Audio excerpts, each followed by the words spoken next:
God, what the fuck happened to me? I used to be the nicest kid in the neighborhood. Oh.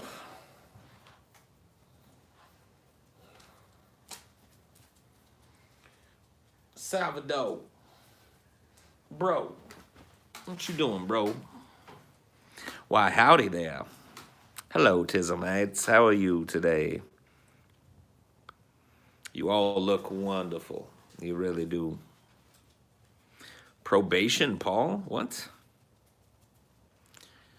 Never been on probation, you son of a bitch. Does this mean Paul is finally playing Dark Souls?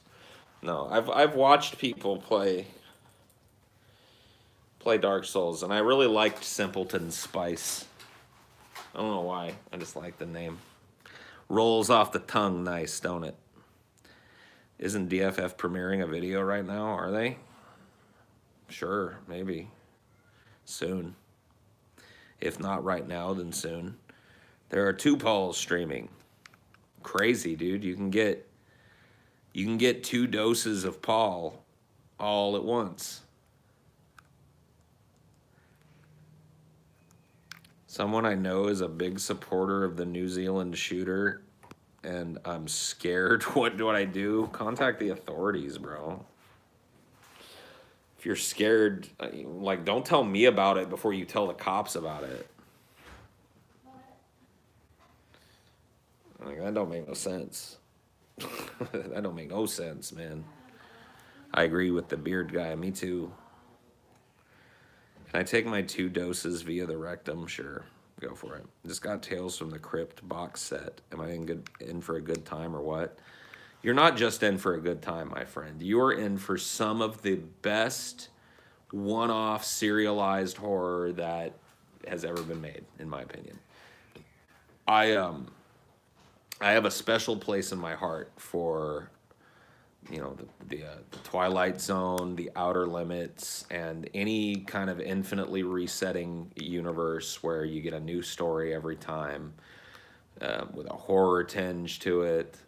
And it doesn't get much better than, especially the first, I'd say, 4 seasons of Tales from the Crypt, particularly starting with season 2. The show really hit a stride that was like, phew, fuck you, TJ. Out of here, TJ. Shoo. But I really like all of the Tales from the Crypt seasons. Tales from the Crypt. You have a favorite Tales from the Crypt episode, TJ? I feel like we've done this on Highdeology before, but fuck them. I'm always listening to their questions that I've heard a million times before. They can listen to something I've covered on a Highdeology before. Well, man, I don't know. I feel like it'd probably be different now, but you gotta remember I was a little kid when I came out. I was a little kid when it came out. Yeah. I think I just said it was a little kid when I came out. That's not accurate. Whoa. But no. There was an episode that was like entirely animated. Yeah. It was like the big bad wolf and shit. It was like the 3 little I remember pigs, it. but it was like really. Like, that's in the later seasons. Yeah.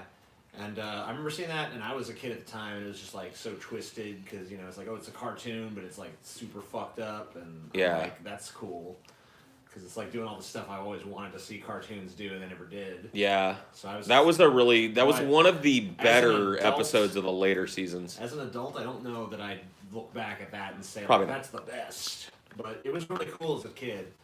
Probably the coolest one I've seen that I really liked was I did like the one with Joe Pesci a lot. Oh yeah, dude, Split Personality is a good one. That was pretty cool. I like the ones I remember scaring me the most as a kid were I watched one. There's one called Werewolf Concerto. It's got Timothy Dalton in it, and the twist is supposed to be that he's a werewolf.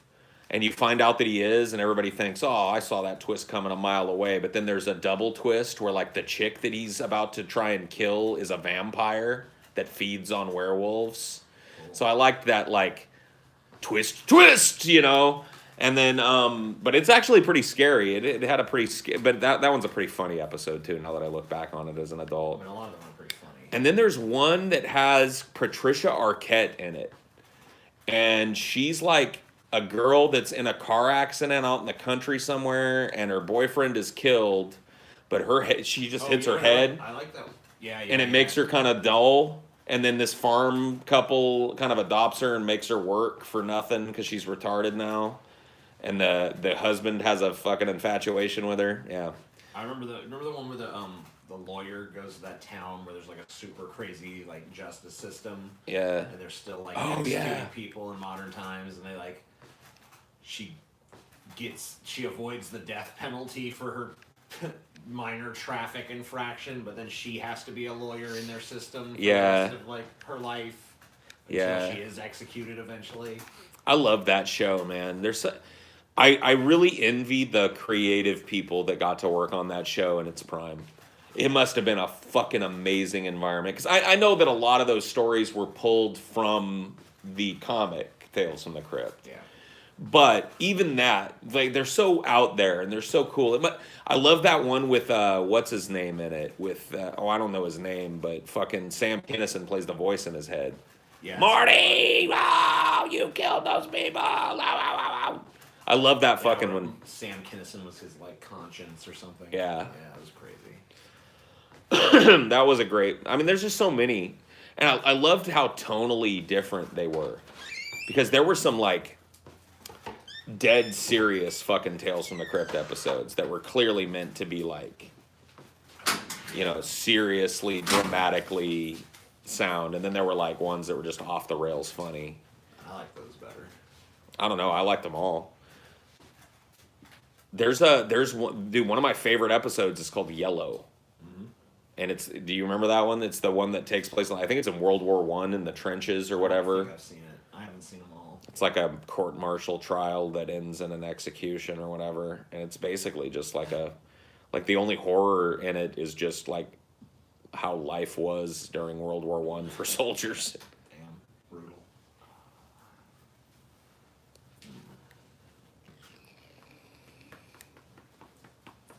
No, I've never seen that. Lessons from watching Dune: never stick your hand in a strange woman's box. Why not? Dude, if it means you're the Kwisatz Haderach, I'd stick my hand in there.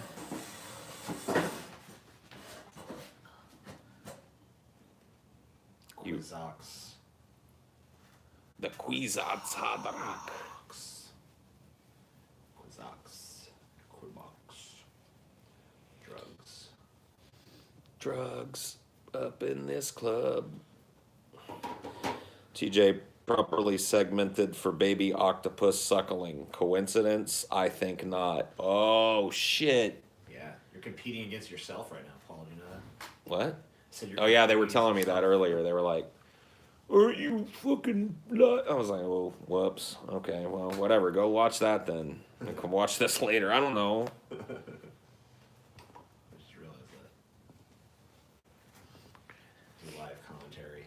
Yeah, live commentary on my own shit. Roast myself while it's premiering. That sounds pretty meta. This is no good. Why stream DFF live? Because people like it. And it's a way for us to not be beholden to the stupid ass fucking lame shit that comes with live streaming something, and give people a place where they can go and watch it live for the first time and comment on it and have fun together. Seems like a win-win to me. Multiple wins across the board. I'm probably even missing some wins. It might be a win-win-win-win-win. I don't know. Salvador. Do a DFF on what is the best deep fat fried There's nothing food. out there you should be eating. Someday I want to do a DFF on deep fat fried food. Yeah. And just get a bunch of like mozzarella sticks and chicken wings and, just anything, fries and tater tots, and just fucking Dude, I love mozzarella sticks. talk about the history of deep fat frying and deep fat fryers. I hope I fucking do like a mozzarella stick challenge and I eat 100 mozzarella sticks. And that's how you croak. And that night I just fucking die. I don't think that's how it works. I don't think it's like you eat one last big meal of mozzarella sticks. it blocks Or my if you system. choke on the like string, like Yeah. it gets stuck in Oh, your yeah. throat The and you last can't one. breathe. Whatever. You don't get to choose. Nobody gets to choose, TJ. Well, I Well, did. some people do. Yeah. If I did choose, if I ever commit suicide, it's gonna be my mozzarella stick. Yeah. I'm just gonna eat mozzarella sticks until I die somehow from them, whether it be through obesity or what have you. What do I think of Andrew Yang? I think he will be perceived by most of the establishment, and that most the voters go with the establishment. So, most voters as a spoiler, and probably not have any chance of making any headway because of that fact. I don't care about spoilers, so that's not a negative in his camp for me. I like his ideas. I think it's great that forward-thinking ideas like his are going to have some exposure on the debate stage, but knowing these debates, most of the questions that are fielded are not going to be aimed towards him and his platform. And so he's going to, I don't know. I just don't see him actually having any chance of going very far. If today's numbers are to be believed, it looks like Beto might be the new anointed one for the establishment candidacy. Because Beto. from everything I could see today, and maybe I'm wrong about this, it looks like whether it was legit or not, I guess, is in question from multiple angles. But looks like he out fundraised Bernie. Beta O'Dork. Beta O'Dork, indeed. And you a Beta? And you a Beta male? Yeah, Beta O'Dork. But it's starting to look like he's the one, which is weird. I don't know, man. There's a weird kind of swirl around Beta O'Dork right now, because I swear to God, like 3 or 4 months ago, or maybe even less, when he was up against Ted Cruz, he was literally like Twitter's baby. Like there were like triumphant Beta O'Dork memes being passed around, and everybody on Twitter loved him, and they were all talking about what a wonderful guy he was and how he should definitely run for president because Beta is the future of this party. And now everybody fucking hates him. Like Twitter the worm has turned on Twitter as far as I can see. Because now everybody's like, yeah, Beto, he doesn't even have a policy position yet. And blah, blah, blah, blah, blah. And he got all his funding from his previous campaign. And Beto's campaign doesn't release how many people donated, so could easily. Well, yeah, I can guarantee you that Beto's donation total is made up of largely corporate donors, which is why they're being so tight-lipped about the list.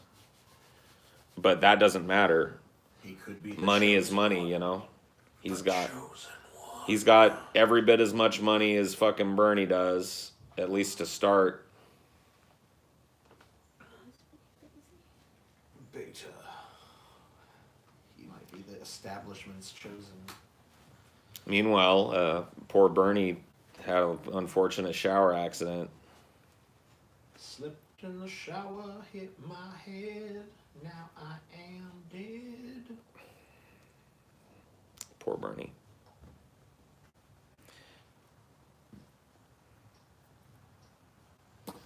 What, you didn't see that? You're saying, lol, what? Yeah, go look it up, man. He had to get 7 stitches, and then that fucking feisty motherfucker was right back at a hearing or some shit with a bloody-ass bandage on his... I'm fine. Go ahead. Proceed. Don't pay no attention to the oozing wound. It'll be fine, I'm told. This motherfucker is like, I don't know.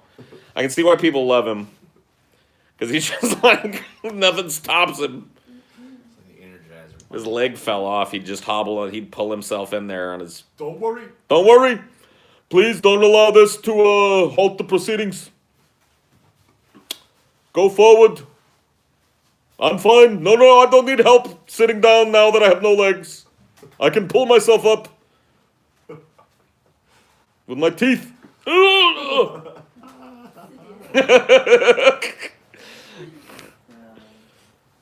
love Bernie. I love him and I hate him. I'm glad he's going to be in this debates. I'm actually looking. I think these are going to be some pretty vibrant debates. I'm hoping with this many people. Yeah, there's a lot of different A lot of different corporate shills and Bernie It'll up there. thin out pretty fast, but we'll see. There's some people on there that, yeah. I mean, I don't, like I said, I don't think Yang's going to be there for very long. I think he might get, you know, maybe 1 or 2 chances at the debate stage before he falls off the end, which is how I will always think of it now, thanks to Trump. Falling off the end. Yeah, you started right next to me, and you keep getting farther down the end of the table. Soon you'll be off the end. It's just like, how do you come back from that? You know, you don't. You just don't.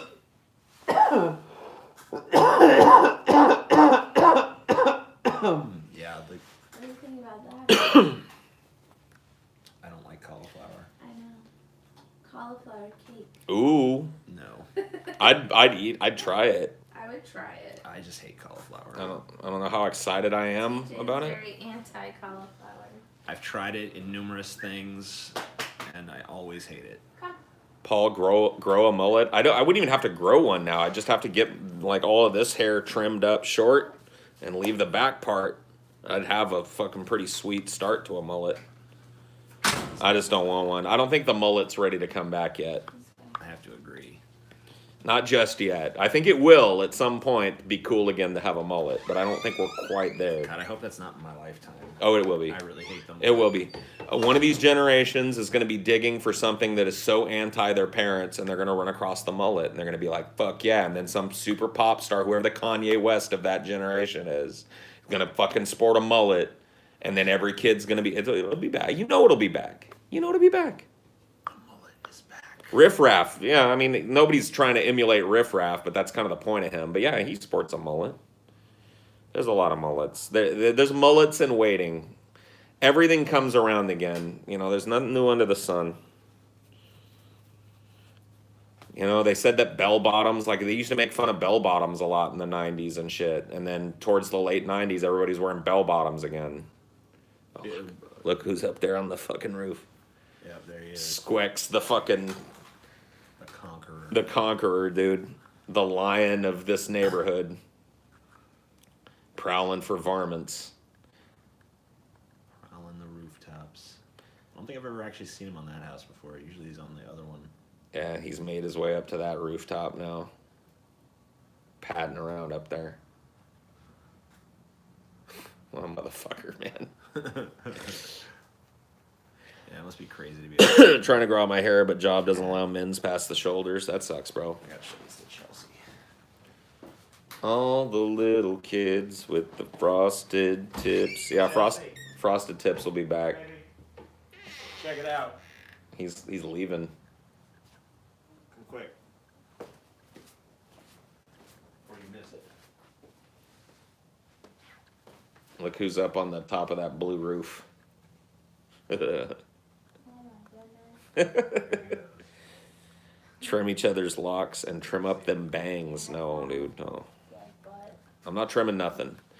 Dude, I was democratic about it. I was feeling like shaving my head a couple of days ago. I put it up on Twitter with a picture of my hair, and I was like, look, shave it or save it. And the vast majority of people said save it. There were some shave it trolls, but there were the vast majority of people wanted to save it.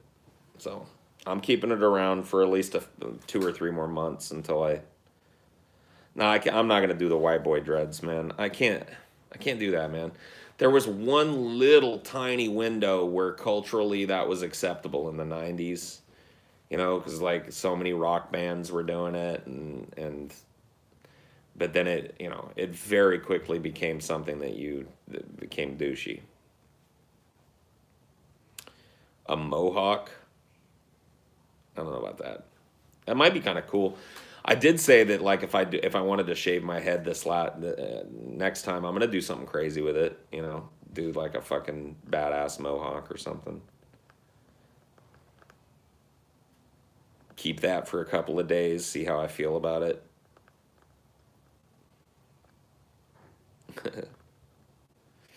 Reverse mohawk, so like the mohawk goes this way.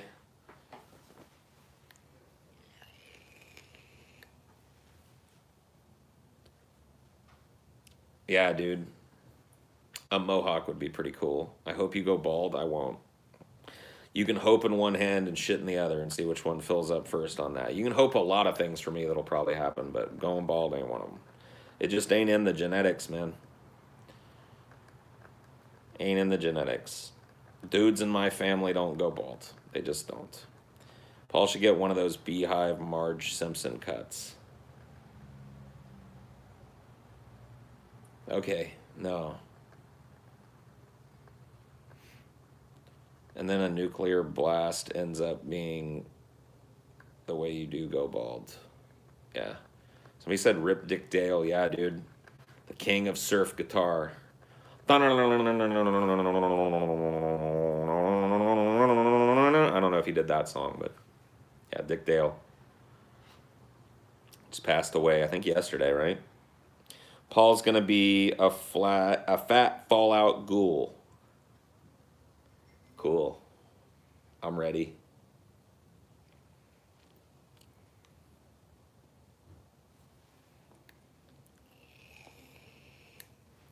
Whatever you do, don't go to Coolsville. Why not? It's a great place where the sun never sets. Why wouldn't you want to go to Coolsville? Speak of the devil, and he appears. It's the Squeaks. Hey there, Squeaks. You've done patrolling the rooftops?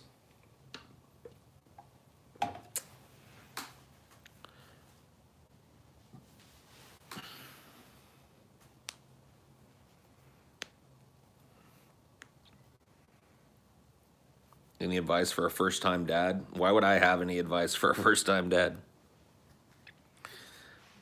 Run. Change your name. Disappear to a foreign country. Start a new life. Top 2 Squeaks. Hey, Squexo, come see me. Come on. Come see me. Come on. Come see the people. Come on. Come see me. There he is, dude. The Conqueror. Squeaks the Conqueror right there. Where you going?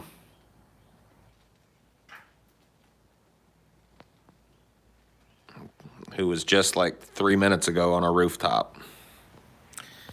Now he's down here chilling. The Beast Killer, the Slayer of Lizards and of Cockroaches, Decimator of Mice, and recently, Conqueror of Snake.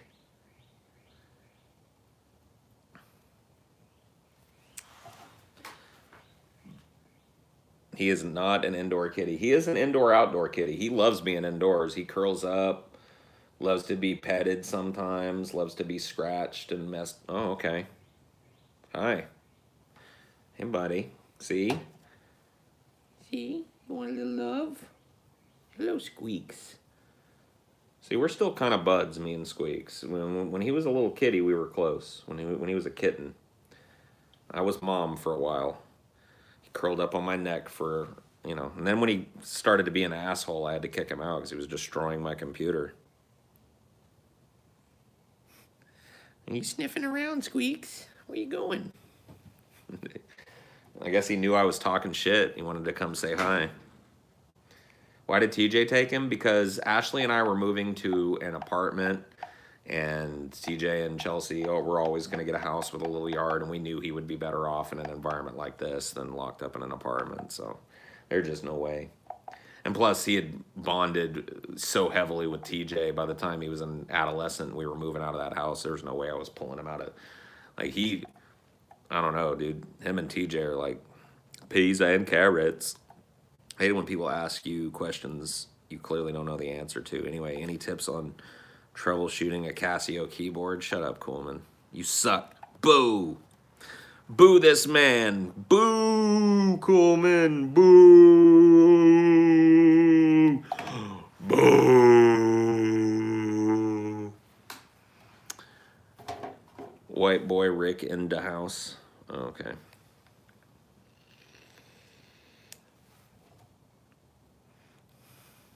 Oob. Whoa, somebody oobed. And one person's got to be a troll and hooray too. Boo earns, yeah.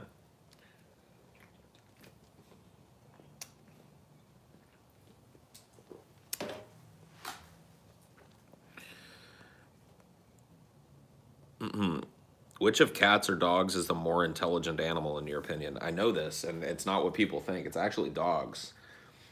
I think people think cats are intelligent because they're so aloof, and they think that that imbues them with some sort of like, oh yeah, they must know a little bit more than your average animal, but it's actually not true.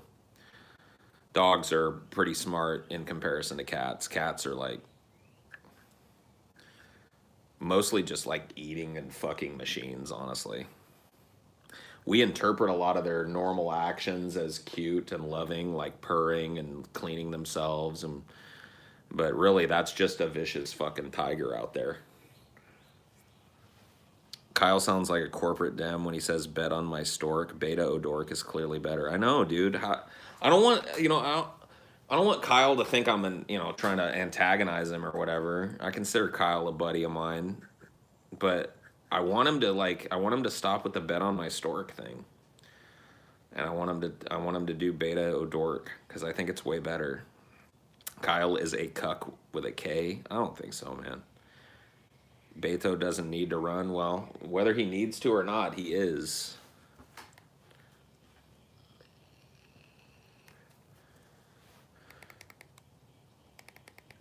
So that's, Ku Klux Kuklinski. Cats are smart, but most are stubborn. Yeah, they're. I mean, whatever. I'm not saying they're stupid asses. I'm just saying that cats are not smarter than dogs, on the whole. Has someone asked you about Andrew Yang for the 1000th time this stream? Not yet. But you have asked me whether someone's asked me about Yang, which is almost worse. I don't think Kyle wants to say beta because it has a right-wing connotation.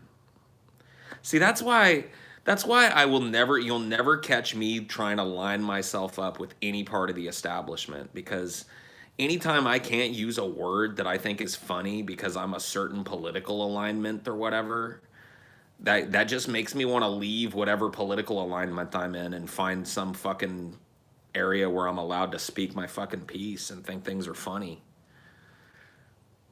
Like, me thinking that Beta O'Dork is a funny inversion of Beto's name, doesn't make me right wing.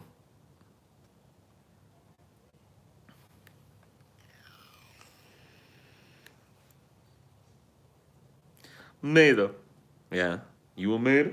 You a meta, man? Yeah, I like Jesse Lee Peterson. He loves Beta. Beto is stupid as it is anyway. Man, dude. I don't know, man. From my perspective, now that I know it's all just a pageant and shit, I don't think Beto's any worse or better than any of the other flock of fucking losers that are getting thrown up on the stage. Got an old man with a big gash in his head.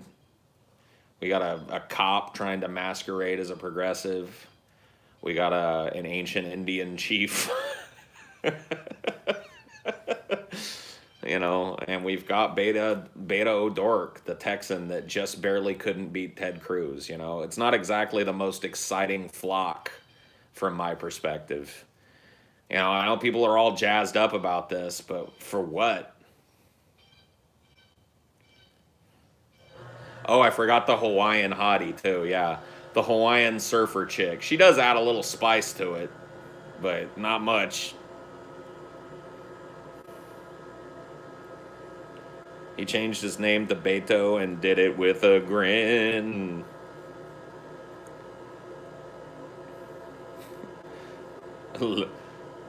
Somewhere down in Texas, liberal Robert wanted to fit in, so he changed his name to Beto, and he did it with a grin.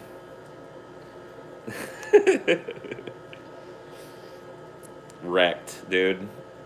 The sad thing is that stupid little song and all the dumb ads that surrounded it worked. Yo, Poral, if you have a po' boy with me at Redosta's this Friday, I will give you acid. um, all right, well, this is probably not the best place to get a hold of me to set that up, my friend. So if you're serious about that, you know, holler at a baller. Ted Cruz also grew a beard. Cool. Well, all right, then go to Twitter and hit me up, and we'll go have a po' boy. You know? Just a couple of bros. Just a couple of broskies at Radoski's. Whoa, kitty. Dude, he's on the hunt right now. He's hunting something. He saw some shit in the yard. Are you gonna miss Alex Trebek when he dies of cancer? Am I gonna miss him? I don't know. Paul versus Beto in a sumo contest? Dude, I'd whip Beto's ass in a sumo contest. Come on. Excuse me. Yeah, Ted Cruz, the booger eater, dude. Man. Once a drug addict, always a drug addict. Got a whole crew filled up with drug addicts. Could you take Billy in a sumo contest? If he keeps losing weight like he is, eventually, yeah, I'll be able to take Billy. That motherfucker, dude, dude, next time I see Billy, I gotta give him mad props, dude. That guy should be an inspiration to all fatties that tried to lose weight. Billy's going for it and then some, dude. That is understatement of the year. That dude has lost a ton of weight. He don't even look like Billy the Fridge no more. I mean, not in a bad way. I'm just saying. He looks like a totally different dude. He looks so much healthier. Man, I'm happy for Billy. He's doing a really good job, man. Looks like Billy the Kid now. Yeah, dude. Fuck Billy the Fridge. He needs to drop that. He's Billy the Kid now. Billy emptied the fridge, yeah. Oh, damn. Billy the Locker. Yeah. Billy the Mini Fridge. Holy shit.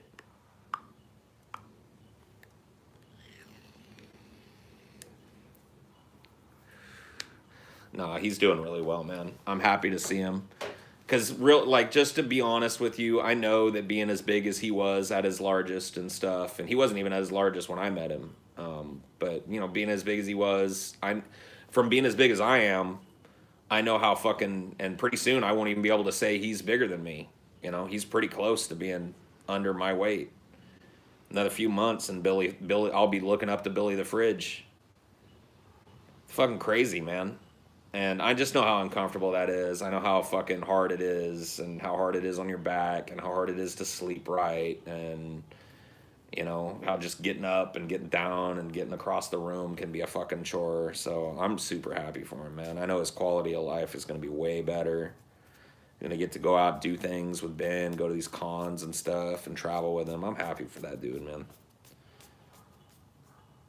What are you guys making the second DFF on women? I don't know. You can tell by his face. Yeah, you can just look at the dude and know he's doing better. Just lost a bunch of weight. You want to try and lose weight again? I mean, yeah, but I'm just, like, no offense, but I'm not going to share a single thing about it with any of you guys. It's just going to be, you know, when I decide that I'm going to do it and make a push for it and try and do a lifestyle change or something, I'm just going to do it quietly. And you guys can comment on it or whatever, but, you know, I don't want it to be this big kind of production like the last time was, because it just makes it harder. You know, here's the thing, like when you start going to the gym and you tell a bunch of people about it and they're egging you on, yeah, go. And then, you know, whatever, life happens, you pussy out or whatever it is, you know, you have a personal fucking failing, you don't go, you end up gaining some of the weight back. People think that by like shitting on you, they're helping to motivate you, but really all they're doing is just compounding the shit that I'm already giving myself. You know, being this old and having struggled with my weight as long as I have, there's nobody that gives me a harder time than me when I fail to do it and the pounds start going back up, you know. So it's not really helpful, but you can't tell people that. People have this idea that all fat people need is somebody on their shoulder yelling at them to motivate them or something. You know, they think life is like an episode of, you know, Biggest Loser or some shit. And it sucks, but what are you going to do? What are you going to do? That's why, you know, if I ever do decide to pursue that in the future, which I'm going to have to at some fucking point. Honestly, look at me. I look like a nightmare. look like a, look like a fucking, just like a zoo-fed cave bear that, you know, just got obese. But yeah, it's not going to be something I talk about with other people. I can appreciate making your weight loss private because there's people like Boogie whose whole career is about being fat and having, I don't want that. I'm not even really all that worried about that for myself. It's more just like the constant barrage and the fact that like I do a lot of this stuff. I stream and I do a lot of content. When you tell people you're trying to lose weight, then the comments, which are sometimes, not always, a good feedback mechanism to see what people liked and what they didn't, all become like weight loss related. Weight loss. Paul, you going to the gym still? Hey, Paul, when's the last time you hit the gym? Paul looks fatter. Is he gaining weight again? And when you're like struggling, when you're in the midst of the struggle, that shit ain't helpful. I'm not saying it's like what causes you to quit or whatever, but you can't fucking claim that having a bunch of people like constantly fretting over whether or not you went to the gym. Like if you're in the midst of a struggle trying to maintain a workout regimen or something and you've got like 30,000 people on the internet talking about whether or not you're going to the gym still, that doesn't add an element of like positivity to your workout routine, you know? So it's just not something I'm going to do. I've learned my lesson. It was really nice to have the cheerleaders when I did, you know, when I was going and, you know, we were posting things on the, you know, posting my workouts and stuff for DP, keeping track of it and talking openly about it. It was really nice because I did have a lot of cheerleaders, but I'm telling you, man, as soon as you start struggling with it, those people disappear and just the vampires come out. What the fuck happened to Scotty? See, I don't see it. I'm around Scotty all the time, so this like Scotty has gained a bunch of weight shit, I literally don't see it. If he has, it's happened over a long enough time that he just looks like Scotty to me. But I'm also a big blubbergumptious fat guy, so your idea of fat and my idea of fat are two different things. Now, Scotty showed up my weight, I'd notice it. There'd be a clear fucking like, whoa, Scotty got fat. But I don't really see it. He's looking a bit puffy faced, but he's still cool. Oh, I don't see that either. His face is really fat. Oh. Like Scotty looks like Scotty, which is what Scotty looked like when I first met Scotty. I mean, he got a man bun. He got some long hair and his facial hair has changed over the time I've known him a few times. You know, he's gone from, you know, smooth face to goatee to beard to, you know, he's tried a couple of different things here.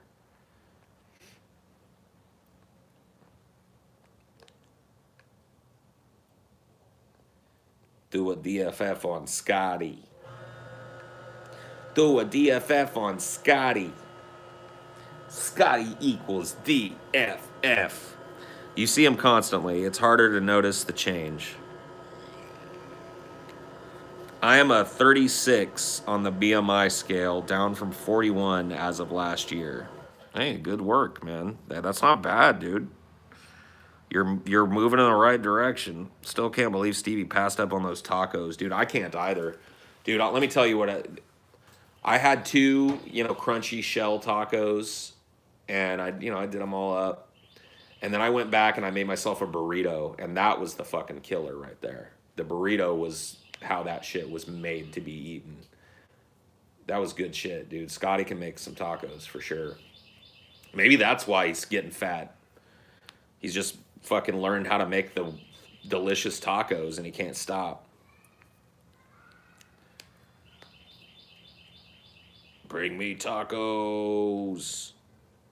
Stevie doesn't deserve to eat this good. Dude, Stevie, like, I don't know, man. I've been thinking for a while now that I've got my house kind of in a state where I could have a couple of people over for dinner. I've been thinking about inviting, you know, a few folks over to have like a dinner that I make. But I'm afraid that if I invite Stevie, he's just not going to show, man. I'm afraid he's going to spurn me too. Because now look at it, dude. Stevie has passed on the pot roast. Stevie has passed on the tacos. Just ghosted both of those things. Ghosted the pot roast. Ghosted the tacos. I don't know what to think anymore. I don't know what to believe. What would you make? I don't know. It depends on who was coming over, probably. I don't have a ton of great fucking things that I make, but I make a few things. I make a decent enchilada. So I can make like a Mexican dinner with enchiladas as the centerpiece. I make like a lot of good stuff in the crock pot. Like I make a roast in the crock pot that's really good. So I could do like a roast with, big chunks of potato and onion and carrot and stuff. All nice and savory. With some mashed potatoes on the side or something, Could do like a shepherd's pie. Make something exotic like plantain soup. I don't know about that. I could make a mean shepherd's pie though. Or I guess it wouldn't. I probably wouldn't make a shepherd's pie. It would be a whatever the cow version of that is. I got corrected in Discord by a Brit once because I was talking about making a shepherd's pie with beef. And they were like, "That would not be a shepherd's pie." It's like, oh, okay. That would be just a meat pie or a mince pie. It's like, oh, okay, all right, buddy. Cottage pie, exactly. Don't call it out of its name. Why, if I sat down and ordered a shepherd's pie and was delivered a cottage pie, I'd spew it out of my mouth. They're British, who cares what they think? Good point. Good point, Chase and Tom. A font of wisdom as always. Chase and Tom, I'd never mod him. He's just not the right kind of troll, I'm not saying he's always a troll, but Chasen is... I wish I could give badges. I wish I could make Chase and Tom like an honorary veteran of the Highdeology Wars, because the fact that he is still here, it shows an adeptness. He's been around forever, man, Chase and Tom. He's dodged the ban hammer. All this without the protection of being a wrench, Have you ever thought about acting again? Maybe. Yeah. I don't know if this area, I know this area has a lot of theaters and stuff in it. I've thought about it. It would just be a huge step for me. My life has shrunk in terms of how much I get out. And opening myself back up to the idea of like, okay, I come do a DFF and then I go straight to rehearsal and then I'm out there, blah, blah, blah, blah. I just don't know. I have thought about it though. I think it would be a lot of fun. I think it would be probably really healthy for me to do.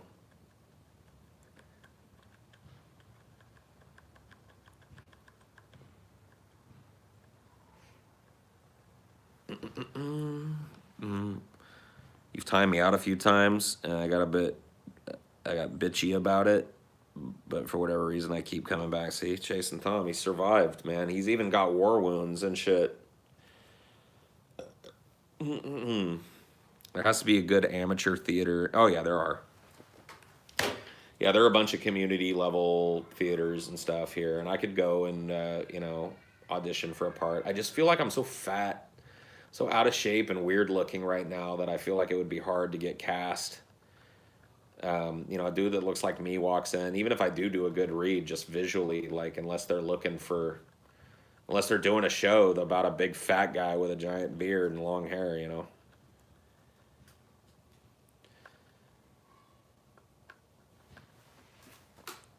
Well, blah, blah, blah. Are you seeing Captain Marvel? No. Not in the theaters, at least. Probably not. I'll see it eventually. I still haven't seen Ant-Man and the Wasp yet, because I just refuse. Fiddler on the Roof, yeah. They need a Tevye. If I were a rich man, daddle diddle daddle diddle daddle diddle daddle dum. All day long I'd biddy biddy bum. If I were a wealthy man, I wouldn't have to work hard. Daddle diddle daddle diddle daddle diddle daddle dum. I got a good Tevia. Come on, you know you want me.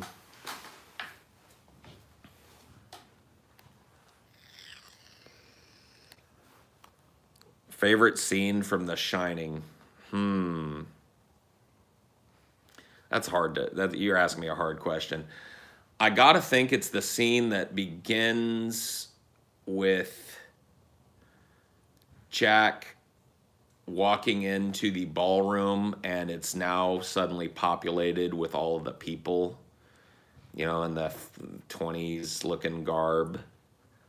And he sits down, has a drink with the bartender, and, you know, the scene kind of culminates in that him being approached by the former caretaker dressed as a waiter. And he spills some wine on him, and then they have that conversation in the bathroom. I think that series, that kind of cohesive scene as it travels from the exterior of the bar to the interior of the bathroom, I think is like some of the most electrifying cinema that you can see. It's just so perfect. It's so great. Have you ever done any kind of voice work? Nothing serious, no. Nothing like professionally or even really not. Like I've done a few things for people, like doing collaboration videos and stuff. I don't really count that though. So no, I've never done any voice acting. Did you ever see the Never Ending Story movies? Yeah. I really like the first one. The second one's a joke, but the first one is pretty good. I remember having a crush on the Empress of Fantasia,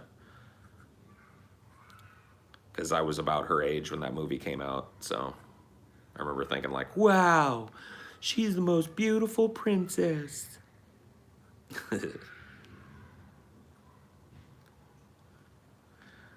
They look like big, strong hands, don't they? The night hop, the little man and his racing snail, even the stupid bat. I just couldn't hold on to them. The nothing. It ripped them away, took them. They look like such good, strong hands, don't they? Yeah, I'd love to do voice acting work. I'd love to get work in some kind of a movie like that. Do you take your coffee black? I do indeed, yeah. I've always taken my coffee black. I never liked cream and sugar. Yeah, Rorschach. January 17th, 1985. The scum from the sewers has crept out into the streets, and the people are all mad to not see it. Sometimes I think I'm the only one that sees it, and that means I'm the only one that can clean it up. Paul and become a zombie in The Walking Dead. No.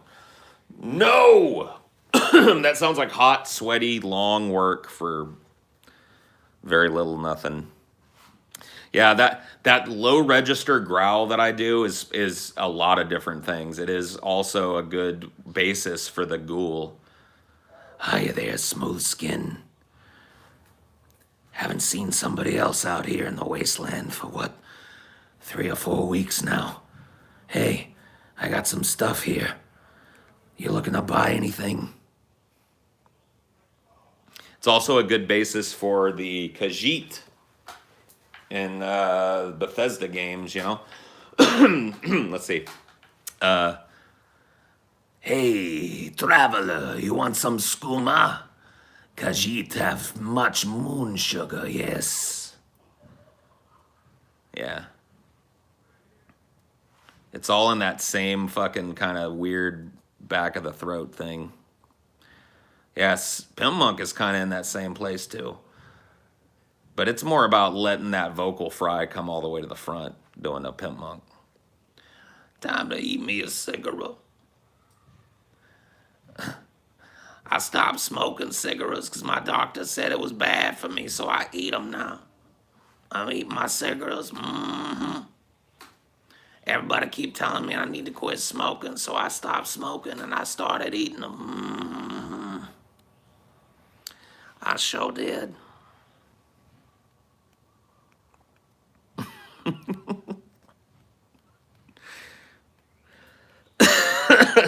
I'm gonna turn on the light out here.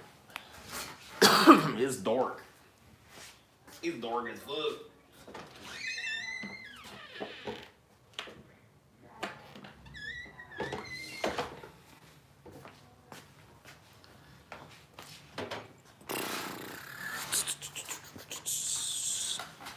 Thoughts on Kratom? Paul, thoughts on the conveniences of services of other people? What? Paul, can you shut the fuck up?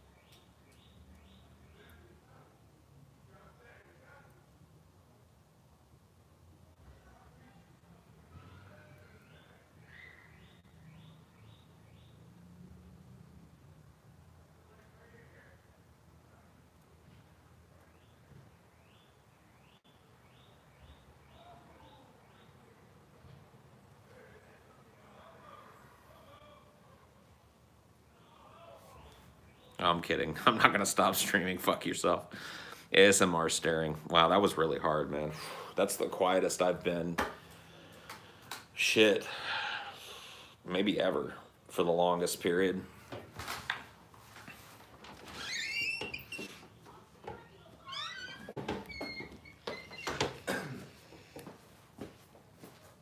Paul said nigger, banned from YouTube. What? You just said it. Nope, I didn't say it. And now I gotta pull this down and edit it, TJ. You said it, Paul. See the shit I put up with, man? How could anybody work in this environment? Did you hear that? Did you hear the word that he just said?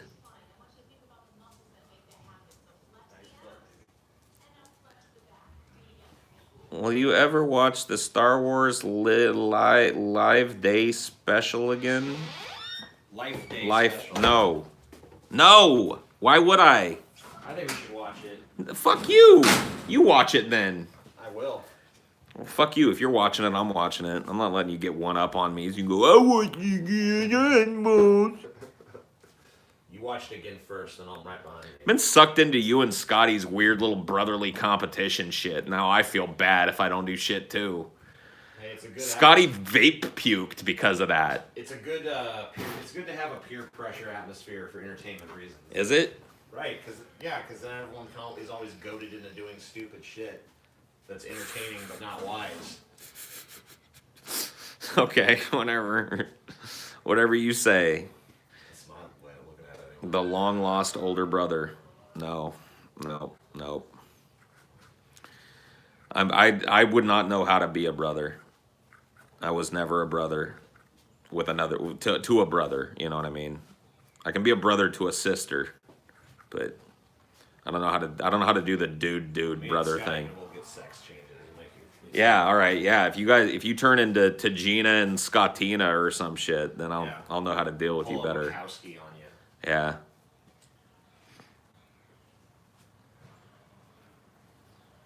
All hail Imperator Scotty.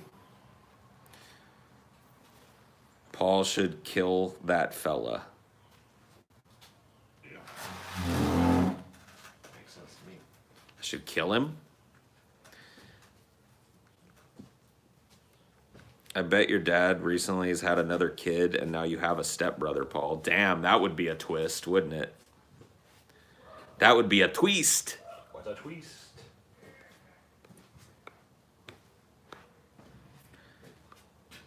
Going away for 5 months to trade school. I'll miss you, Paul. You can't watch internet at trade school? Yeah, I'm pretty sure you can, so that doesn't make sense. Yeah. You don't have to fucking leave me behind, just your mom. You're not going to see her every day, but me will see. TJ, why don't you stream anymore? Says Akis, the guy that made me silent for $2. Didn't I just stream? I streamed like last night or some shit, or the night before. Yeah, why are you whining? Yeah, like fuck you. I don't want to do this every night. It's boring. It's only boring, TJ, because you don't know how to suck the marrow out of these shitty comments. You gotta suck the marrow out of these comments, TJ. I only do it when I'm like at the pinnacle of boredom. So. See, I'm the other way around, TJ. I'm bored when I'm not doing a Highdeology. Well, good for you.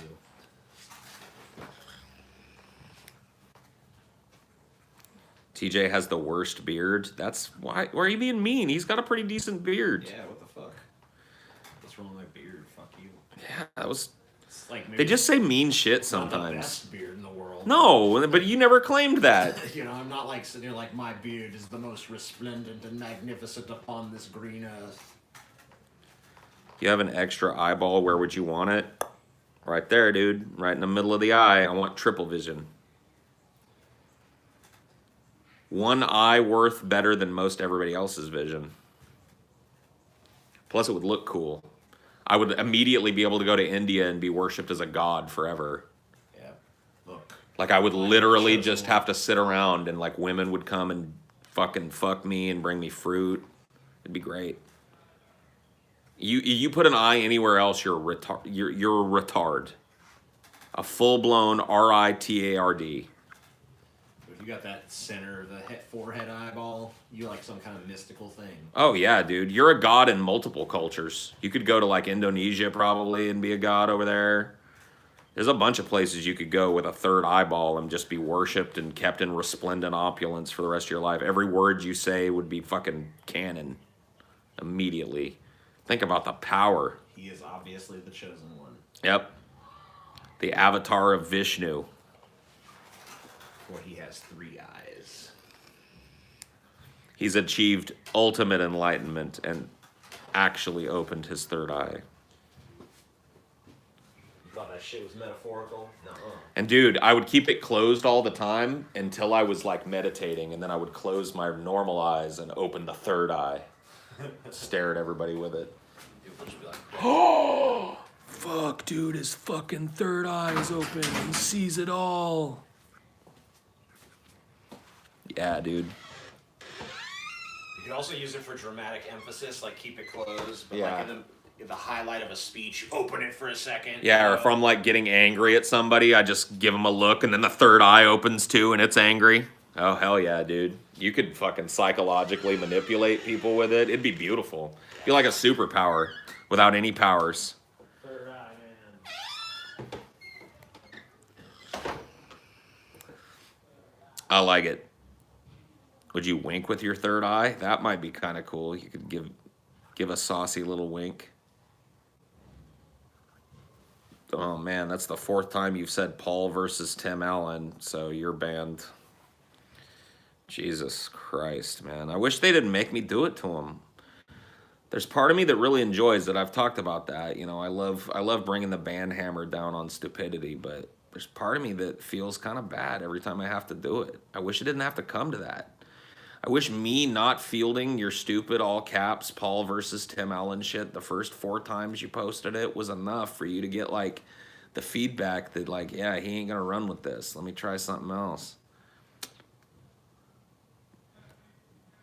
But it ain't, man. Like people only respond to the force. You know, the fascists are right. At the end of the day, the only thing people really respond to is being told exactly what to do under the threat of violence. It's a shame. It's a shame. He was but a fool. You're right, he was but a fool. Shame that. Yep. Are humans meant to be serfs? I think you could make a pretty cogent fucking argument that there's a lot of people out there that are just meant to be part of the herd.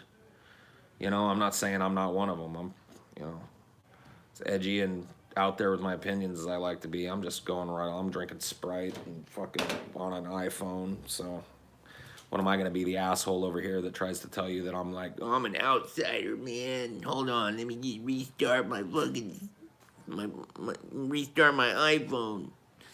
No. But yeah, dude, I think we like we're herd animals, you know? We like to go the same way that other people are going. A path of least resistance, dude. Look, most of the herd is walking over there. That must be the right idea. How many times have you done that as a human being and not realized what a fucking cow thing it is to do? You know, you go to a place you've never been before, you're not exactly sure where to go, you see a whole herd of people heading in one direction, and you go, that must be where I need to be, and you just follow them. Sometimes it leads you where you need to go, and sometimes you end up having to walk yourself back. I know I've done it at least fucking 100 fucking times. It's smart on one hand and dumb on another, especially given the fact that we've got GPS and, you know what I mean? We've got the internet. We can find out the exact pinpoint geographical location of pretty much any fucking object that has a static location. We can get geo coordinates for it now, and we're still like, oh, look, all the other people in fucking Hawaiian shirts and Bermuda shorts are walking to the left. That must be where the entrance to the park is. Sounds like a city person problem, yeah. AKA actual people whose opinions matter. Do whatever you want, and if people follow, they follow. Okay.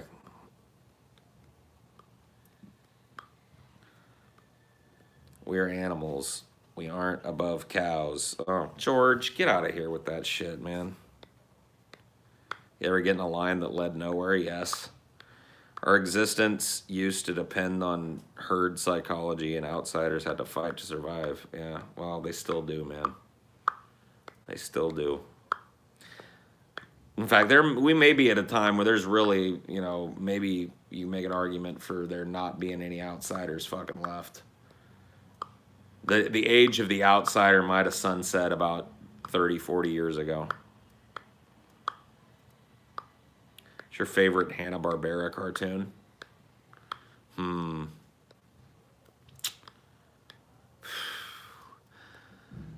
Yeah, I don't know, man. I like Yogi Bear a lot. He was so smooth. Yogi was smooth as fuck. So I'd have to go with Yogi. You know, there's a lot that I could choose, but I don't know, dude. Yogi was like a modern day pimp. He had it all figured out. I've never gotten to see the Foo Fighters live, no. Stop that popping noise. No.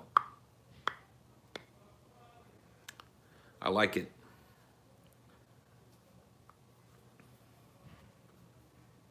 Dropping some red pills. Huh? Favorite Hannah Montana song? Will You Be My Boyfriend? I like Will You Be My Boyfriend. Telling Paul not to do things makes him do it more. Yeah, dude, I'm a rebel. I don't like to be told not to do things. I feel like I've reached an age where I don't have to listen to any fucking buddy that isn't my boss. I don't have bosses anymore, so I don't have to listen to nobody no more. Finally!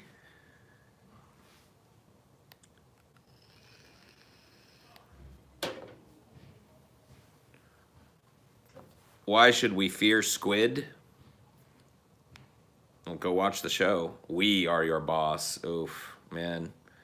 You guys, like a lot of people butter their audience up a lot, and they'll tell them things, and I see it so much, man. Oh, I love you all, bros. I love you. Thank you. I love each and every one of you. How are you doing? Like all of these little familiarisms and colloquialisms. Let me tell you something, man. You guys are lucky. because you are fans of not only me, but Pessimist Productions, TJ, and Scotty, and we are a rare breed of people who don't really do that. I mean, every once in a while we might suck your dicks a little bit, okay? But we're not constantly trying to tell you, like, you're our best friends. You are really our bosses. Because if you were our bosses, you'd get to decide when we go on fucking vacation and how we spend our money and how we invest that money into the business. So there's a lot of people out there that'll tell you like, oh yeah, I look at it like you guys, the ones that watch us, are the boss. I mean, to a certain extent, I guess you could extrapolate that, but we don't butter you guys up. We don't butter you guys up with that shit. I'm not out here pretending to be your best friend. Tony Danza. Who's the boss? Angela.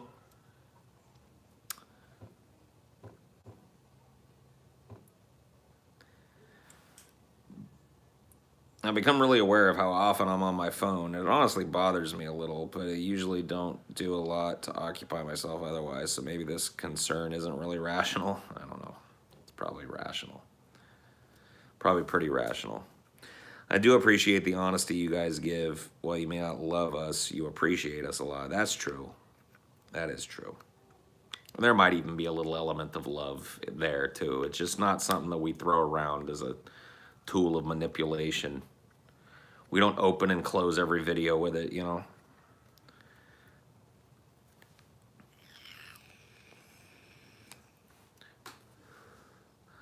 We ever do a fast food mukbang? No, thanks.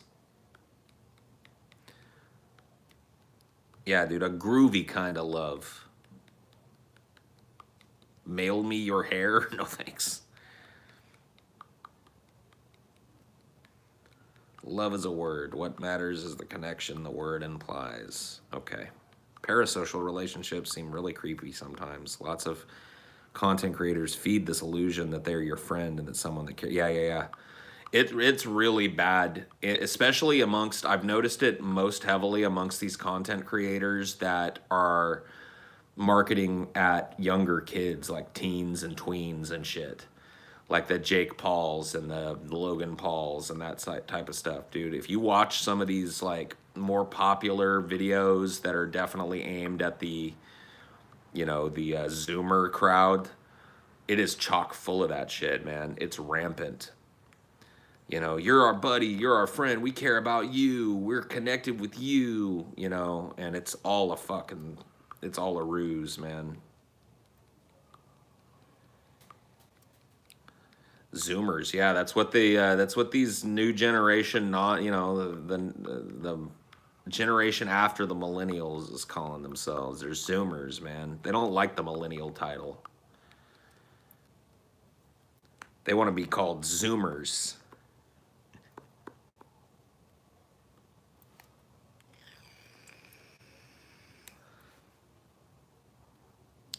Pretty much anyone with a channel in the 10 million sub count is like that.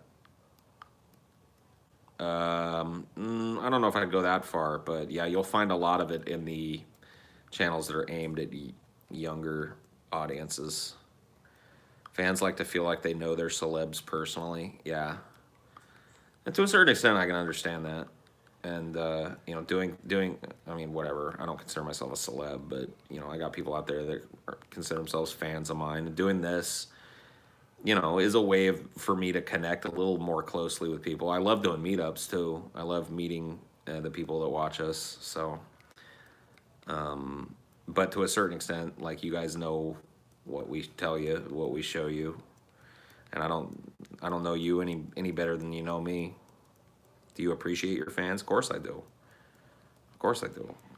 I mean, if you're not getting that out of this talk, I don't know what to tell you.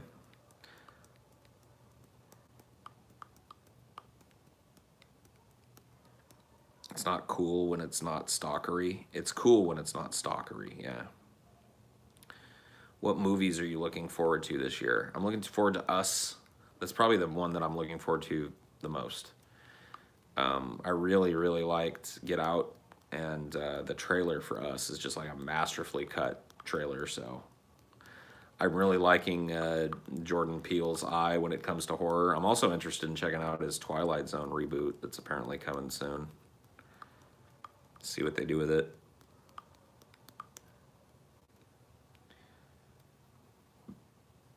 I'm gonna go see Us this Sunday. Yeah.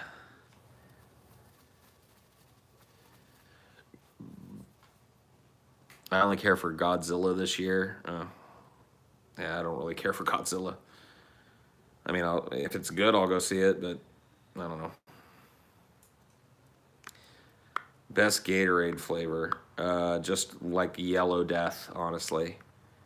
I mean, let me tell you something about Gatorade flavoring. All right, the original flavor of Gatorade was Yellow Nuclear Death Gatorade, just the plain old yellow Gatorade, and all of these other flavors, the red fruit punch and the blue raspberry and the sour apple and the grape and all this bullshit, right? They're all good. I'm not saying that I won't drink them, but if you're actually thirsty and you want to quench that thirst, that icy cold yellow nuclear death Gatorade is the best one to grab. That's the one to get that actually like you're gonna chug down and and it's got to be icy cold. That's the one you go to, and that's why it's my favorite one, because it's the one that's always there in a pinch. In a pinch. That's the one you got to go with, you know. Remember the old Gatorade ads where the athletes sweat Gatorade?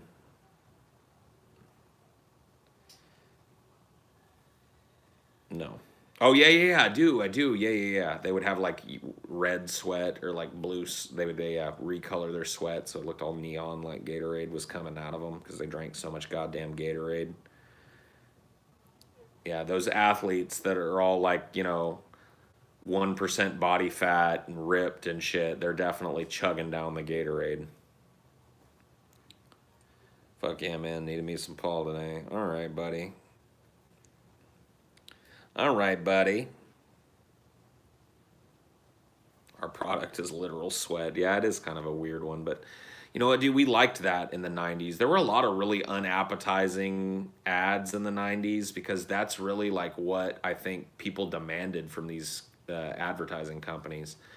Because like people, the whole DVR thing, you remember when DVRs came out and there was this like big kind of panic about commercials, like how are we going to get people to watch commercials, and they had to figure out like interesting ways of inserting commercials into things to get you to watch them anymore.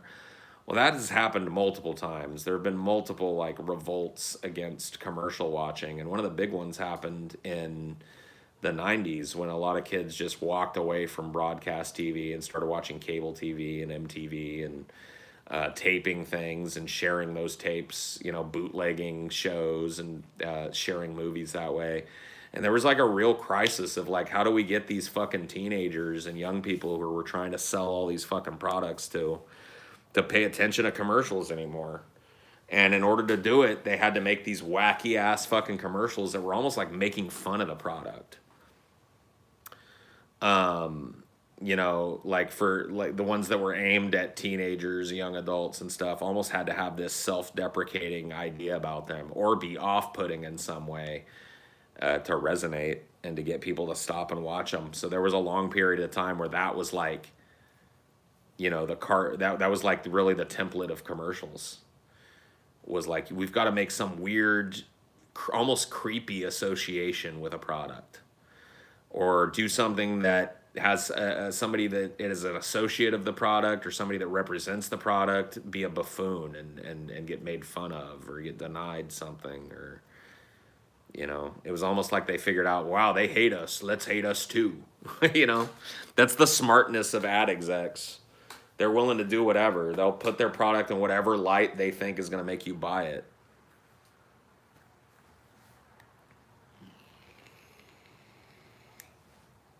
A mass shooting Coke ad. Oh my God, dude. Can you imagine? I'll probably get banned for this, but I just can't let this stay just in my head. So it's just like a bunch of college kids walking around and all of a sudden shots ring out and they're like, oh shit. Oh my God, what's going on? And there's like some dude and he starts mowing people down left and right? And then he's about to shoot, like there's this nerdy kid walking with his bag and it's almost like he's got his headphones on and he doesn't even hear the gun the gunshots, and he just looks kind of sad, and he's walking with his bag, and he's like so oblivious to what's the carnage and chaos going around him that he like walks right up to the shooter, and the shooter's kind of amused by this and waits, and the dude bumps into him, like bumps into the shooter, and then like looks up and sees him, and the shooter's like looking down on him like, and the kid's like looks at the guy and then sees the gun, and he's like, and then he like reaches into his backpack and pulls out a Coke and cracks it. You get the shot with the label and it's all frosty and stuff. And he's like, "Tss." And he hands it to the shooter, and the shooter's like, drops his gun and grabs the Coke and is like,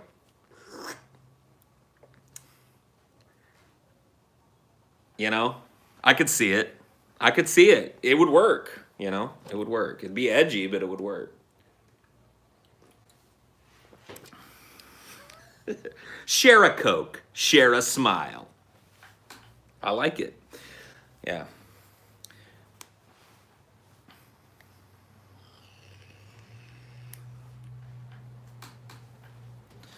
I remember Gatorade, those ads too. The athletes sort of looked like they were bleeding. It was so disturbing. I don't remember it being all that disturbing. I remember it being kind of weird, but it's a memorable ad. It lodged itself up there.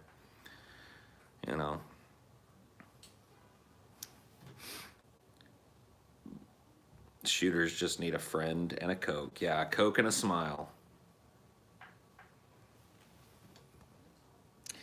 Keemstar started talking about how the shooter was trying to spin a media narrative to divide us or some shit based on the manifesto that's probably his. What?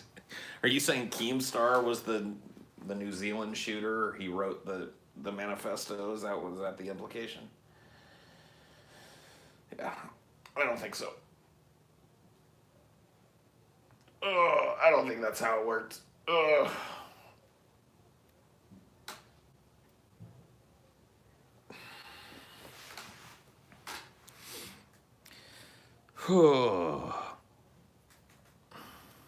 I can't believe Keemstar is still around. Dude, I used to watch Keemstar way, way back in the day. I don't watch him anymore. But when he was in this, this group of dudes called the FAG, the Federation of Asshole Gamers. And they played a lot of, multiplayer Halo and shit where they would troll people. I liked him back then. I thought it was pretty funny to watch him just, mercilessly mess with people and troll them and stuff. That was fun. I wish he would go back to do that. I'd rather watch the FAG be reborn. Yeah, there was a dude named Robot. Yeah. It was funny, dude. They had little characters they would play. And they would get people raging pretty hard via Xbox Live chat and shit, It was pretty fun to watch. I'd watch that shit again. Dude, I'm so glad my Sprite is low sodium. It's a real positive aspect. Did you ever play Halo? Yeah, I played the first Halo. Dude, the first Halo knocked my fucking socks off, man. Me and my friends, none of us had enough money to get an original Xbox when they first came out, because they were pretty expensive. Like every brand new console that's supposed to be the next wave or whatever. But what we did was you could rent a console back in the day from Blockbuster. And my friend Waylon worked at Blockbuster at the time, so he was able to get his hands on the first rental one that they got, and we rented it as soon as it came out. And it came, one of the launch titles was Halo. And we got Halo, of course, because it was the big one that everybody was saying we had to play. And I'll never forget the first time I played that game, man. And it's hard to impress upon people how impressive that game was, because there are so many games that have gone even beyond Halo in terms of scope. But the idea that you had these giant open landscapes where you could kind of have this emergent gameplay of hey, I could go this route and find something, and it's all seamless. There's no loading screens. It's just these giant, big open areas. And if I go this way, I'd find this group of enemies and maybe a gun. And if I go this way, I find a warthog that I can jump on and drive all over the fucking place. And if I find another soldier, he can jump on the back of the warthog and he's doing the turret while I'm driving the gun. Like that whole concept was brand new with Halo, with the first Halo on the original Xbox. And I'm telling you, dude, there was nothing like it. There was nothing like it. It was something that we'd always kind of dreamed about, but never known how to really vocalize. You know, this idea of playing a first-person shooter, not just against one another, because that wasn't, that was being done, but cooperatively, where you're both existing in the same giant world, and I can drive, and you man the fucking gun, and we're going in together. You're driving, and my fucking shooting, working together as a team. That sort of thing was brand new. It was brand new and totally cool. I just remember my socks being totally blown. And it just looked like Halo was beautiful. Halo was one of the most drop-dead gorgeous games I'd ever seen at the time of its release. Like, just the whole aesthetic of it, the ring world concept where the instead of having a horizon, you had this tapering landscape that went up and into the sky, and you could literally like look up and look at it all the way around. I mean, that was like, once again, you got to put it in the context of the time it was released, and that was just like mind-blowing.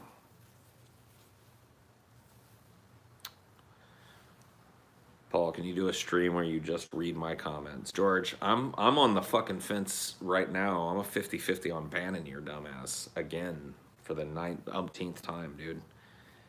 So no.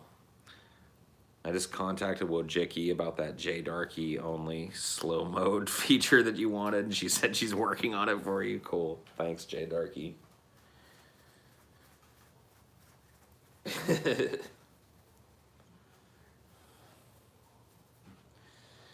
All the Halo games are coming to PC. Cool.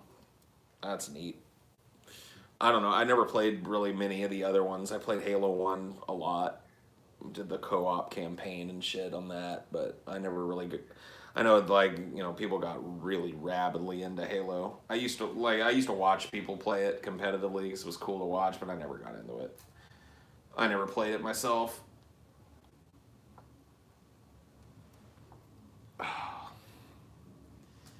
Stretching the old back right now, dude. Feels good.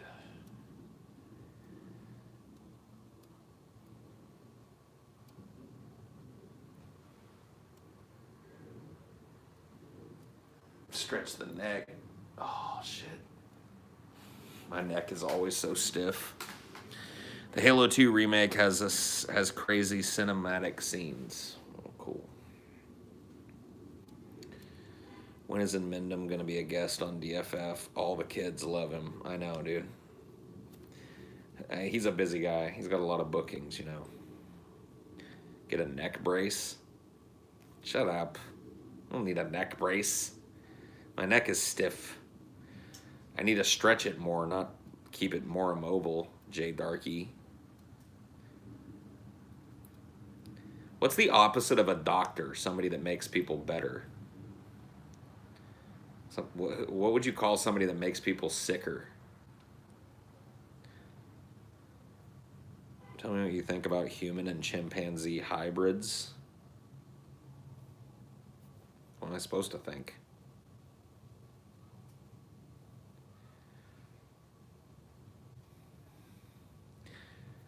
Did he say my mom?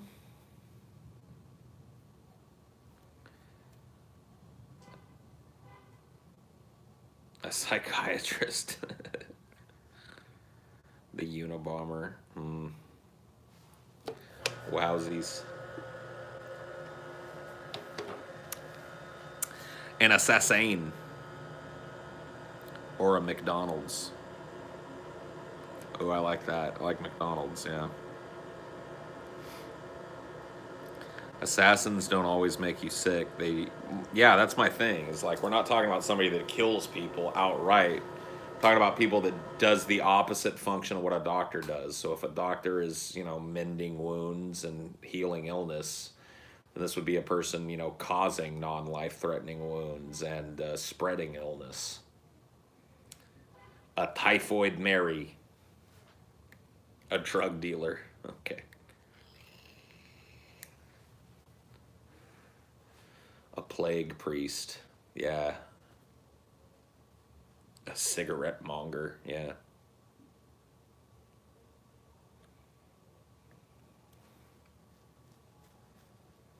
Well, I didn't mean non-life threat. I mean, I just meant like wounds that aren't going to kill you outright. You know, obviously, if it's just taking your head off, then it's a killer or a murderer or a, you know, a general or whatever.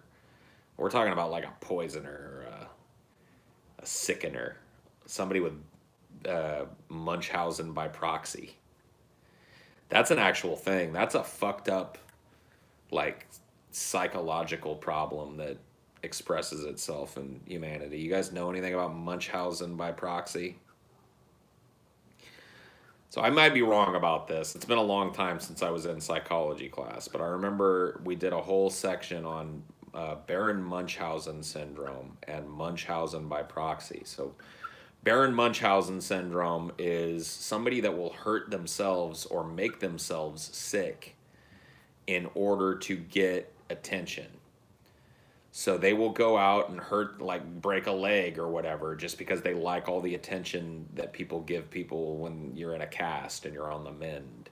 Or they will intentionally ingest poisonous stuff that makes them ill all the time. So they're always sick so that people will be like, you know, constantly fawning over them. So that's Baron Munchausen syndrome. Munchausen by proxy happens, I think it's entirely in women. And it's a mothering thing where it's like instead of doing those things to yourself, you do them to your child. So you get attention because you are the mother of a disabled child. But if you have Munchausen by proxy, you are doing the disabling.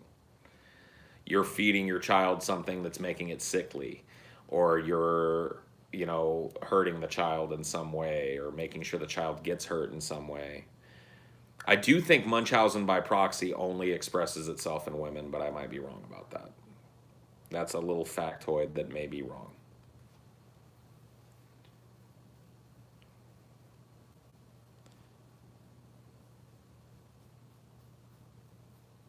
Anti-vaxxers? I don't know. Maybe. By proxy is pure evil. Yeah. I mean, that shit is just like... It's insane, man. There's a great documentary, if you're into documentaries. It's an HBO documentary, and it's called Mommy, Dead, and Dearest. It's actually relatively new. I think it came out in like 2017, 2018, something like that. Covers this absolutely insane case of Munchausen by proxy that extended well into a woman's 20s, where she had this really domineering mother who figured out that if her daughter had all kinds of rare illnesses, that there were all these foundations that would give them money and give them stipends and help them buy homes. And there was all this huge community of people out there on the internet and at large, that if she had like this sickly little girl, you know, that would fawn over her and put her in a position of like ultimate power and shit. And this girl was raised believing all kinds of horrible things about her health that weren't true. And she looked like a little girl even into her late teens. And so people would always look at her and think that she was like 12 or 11, but she's actually 18, 19. And she eventually, like, it's a fucked up case, man. It's a totally fucked up case. Eventually she meets the little girl who's the victim of all this weird Munchausen by proxy stuff, and who has come to believe all these things about herself, despite the fact that she doesn't actually suffer from a lot of these illnesses. Find some dude online who's a sicko and convinces him to kill her mom so that she can be free of it. It's a crazy fucking story. But that's a you know, it's not super common, obviously, but you'd be surprised, man, what the lengths that people will go to for capital A attention. Yes, he killed her mom. Yes. The name of the doc is Mommy Dead and Dearest. It's an HBO documentary.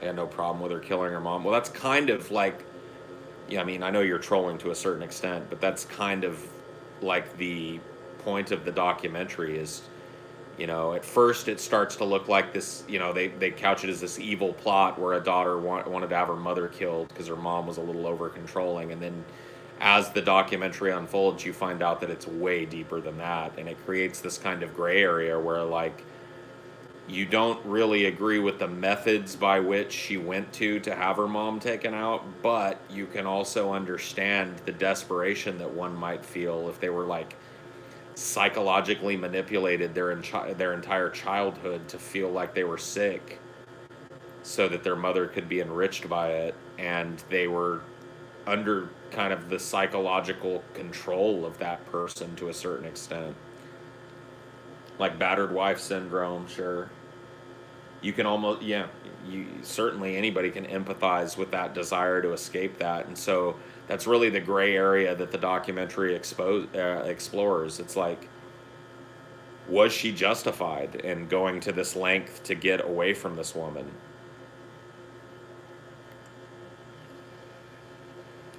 It's like being a worthless little prop for the mother, right?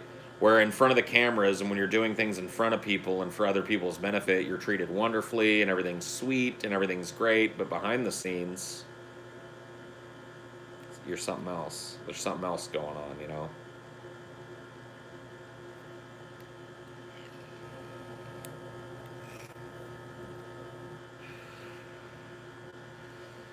Yeah, attention is like,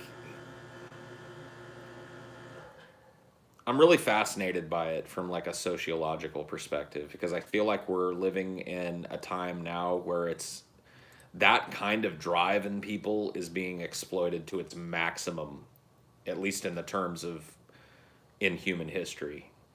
What other time in human history did pretty much everybody have a chance to be broadcast right alongside the same people that they looked up to?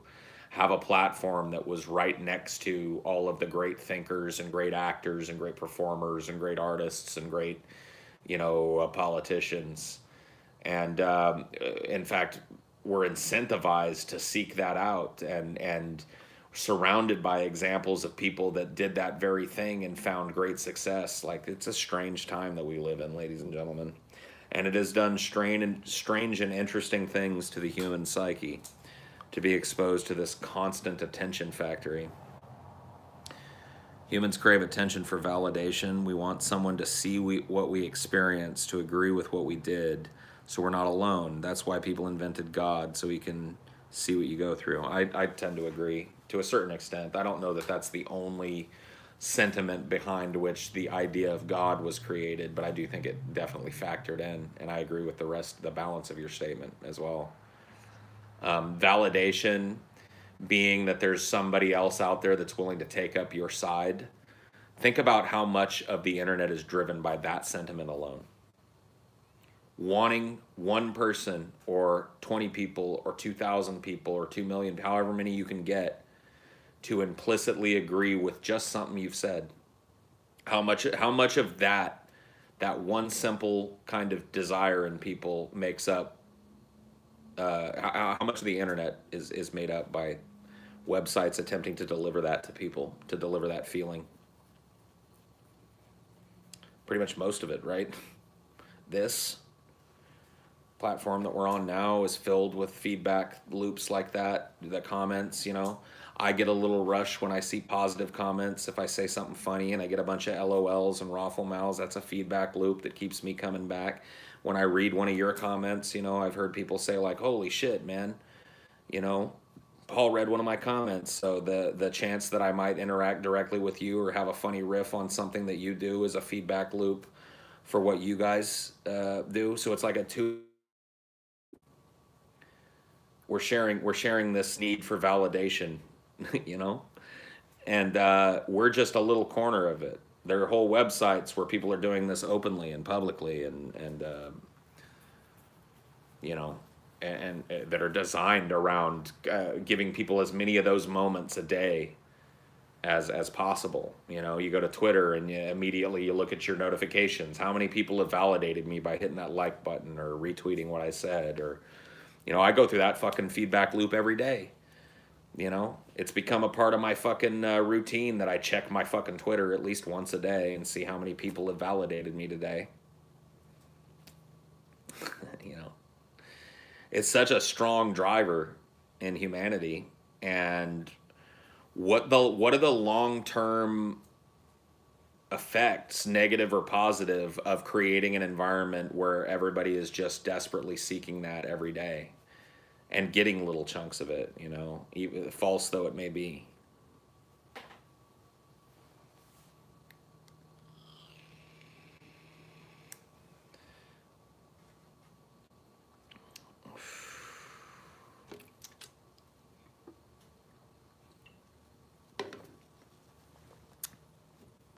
Long-term effects, we will all become 60% cooler. Cool. Sweet. All right, we can just keep doing this, guys. Come on. Let's exchange some more validation. I'll validate you if you validate me. What do you guys say, huh? Is it a deal?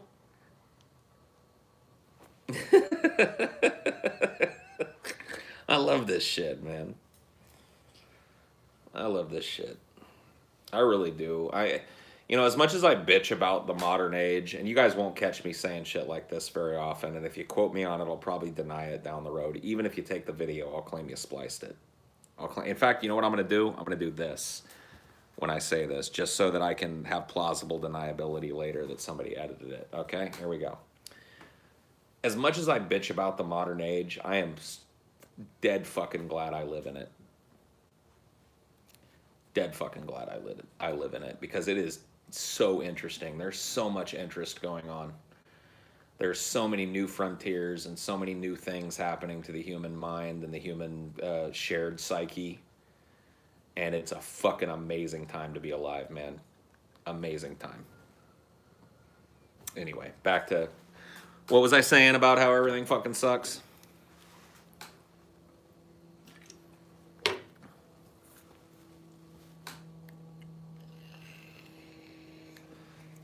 Sorry, what were we? Yeah, everything fucking sucks. It all sucks.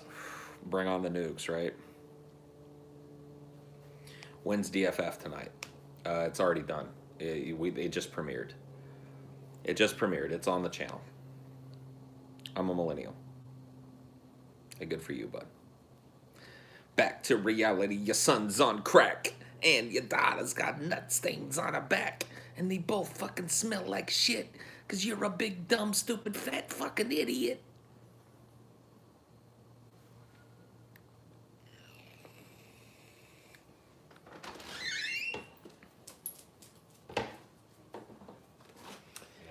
And they live in the gutter and sell crack to each other. And they both fucking smell like shit.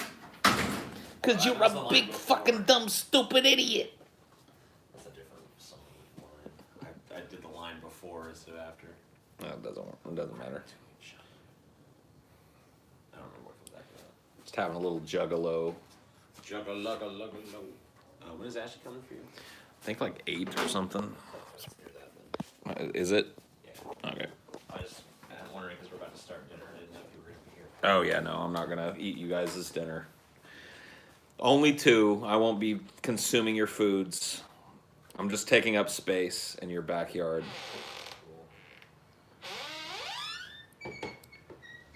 Go to the gathering of the juggalos. Okay. You leech? Damn. Sorry. Sorry, Dad. Open relationships are easy. Closed relationships are hard. Is Stevie there for dinner? No. No.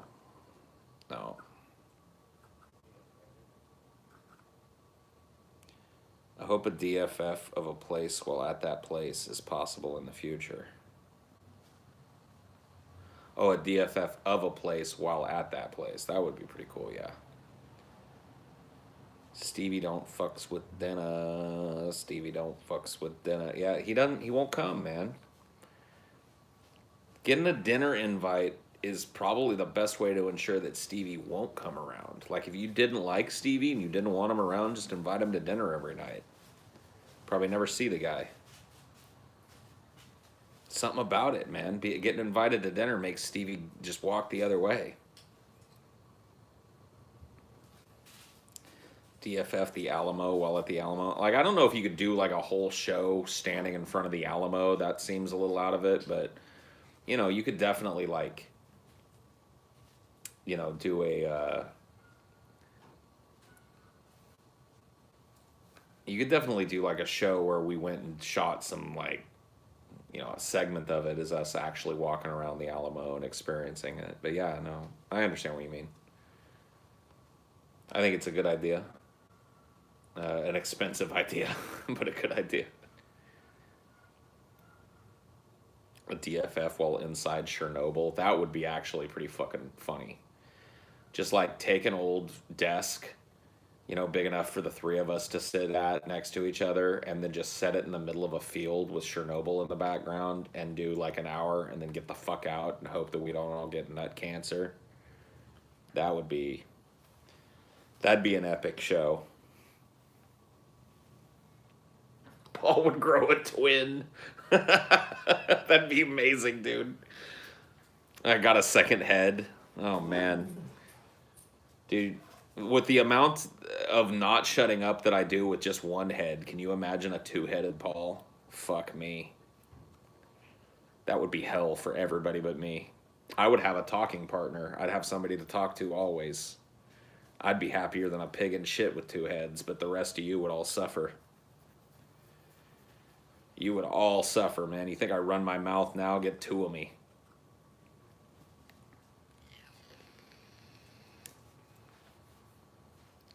Or more testicles. Yeah, dude. If I got a third nut.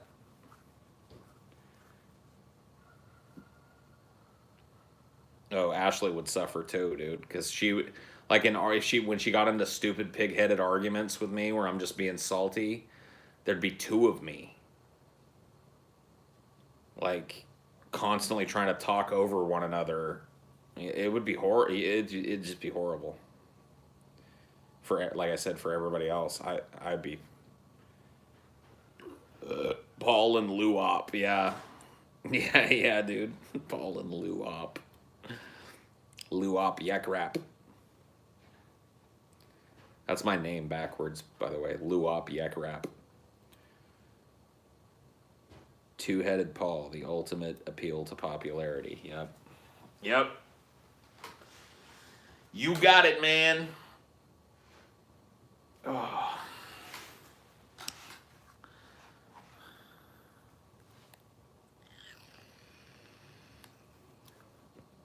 Sup, Paul? Just rescued a sick skin and bones puppy today from a crack-addicted bum. How you doing? I'm doing okay. Emitting virtue signal.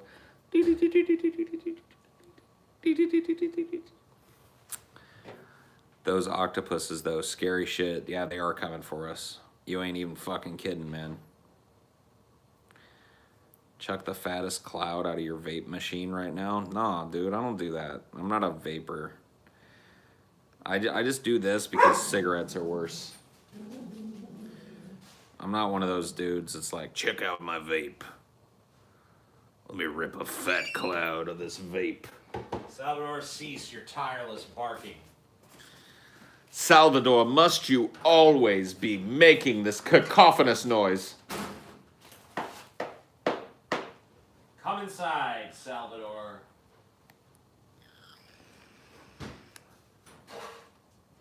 Is that Stevie?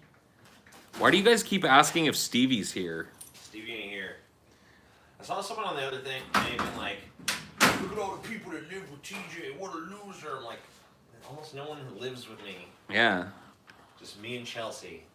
Everyone comes here to do the show. Well, Because we're in a lot of these people that come by to do these drive-by shittings, they can't be fucked to like keep up with current events and shit. Yeah, like insult me for what's going on now. Can't expect them to know that it's been like damn near a year that we all lived on our own. They don't even live together anymore. They probably hate each other. Yeah. You can't win for losing. You can't win for losing. Oh. Holy shit, it's Bigfoot! Why is virtue signaling bad? Isn't it better to try and maybe fail to be virtuous than to not, what? What, mate?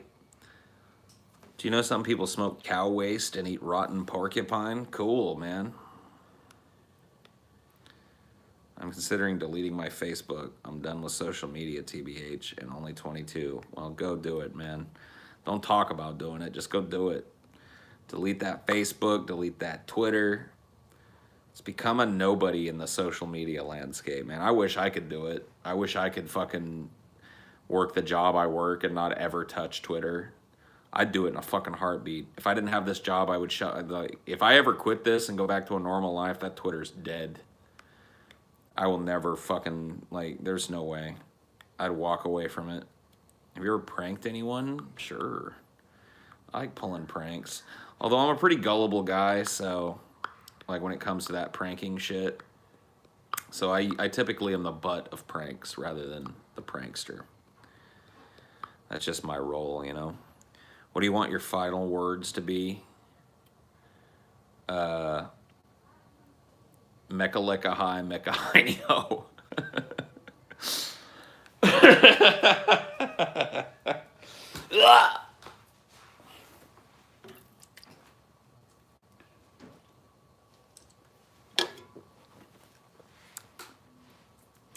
How about last meal? Mashed potatoes, roast beef, and I don't know, man. A milkshake.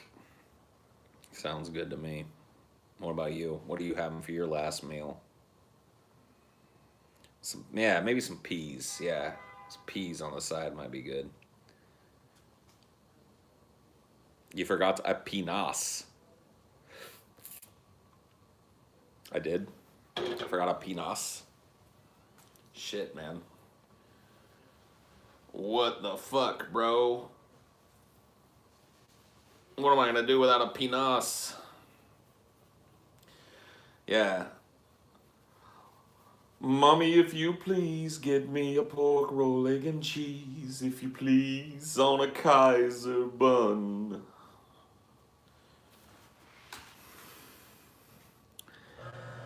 Pork fried rice. Jawan, look at you, man. Pork fried rice, huh? Getting all eclectic with it. Getting all international with it. I can appreciate that. I can appreciate that. How many creepy stories or memories of a Target or a Walmart?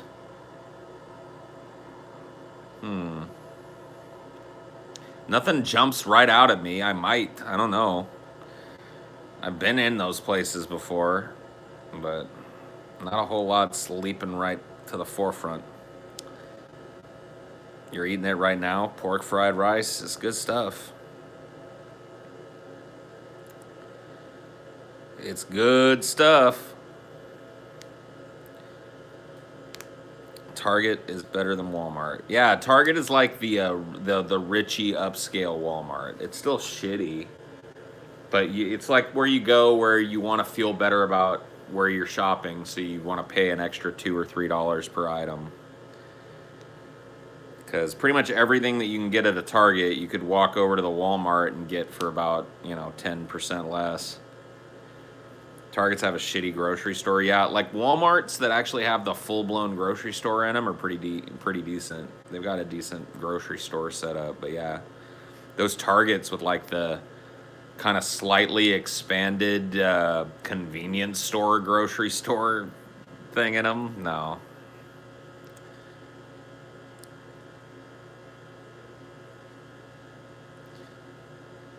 Think anyone has ever had a sex in a Target? Oh, you can guarantee. You can guarantee, dude.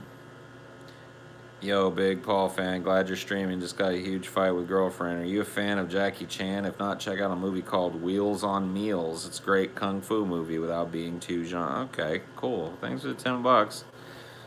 Sorry about your fight with the girlfriend. You know, I know that feel. It sucks. I don't like fighting, but I think my personality necessitates it to a certain degree. I think Ashley's does too. So, you know, arguing is part of the fucking landscape of a long-term relationship, and you got to be able to handle it right. So just cool off. You guys will have some makeup sex soon. Don't worry about it. Things will get better. Or they won't. You'll break up and be alone forever. You know, one of those two. One of those two.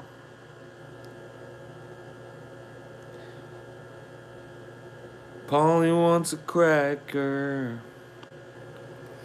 Think I should get off her first. Haha, thanks. Not counting on the makeup sex. Well, maybe. I mean, you never know. Maybe, you'll never know. Dad, why are you so mean? I try and stay positive, but negativity just creeps in. Yeah. Just do it, boy. Just do it.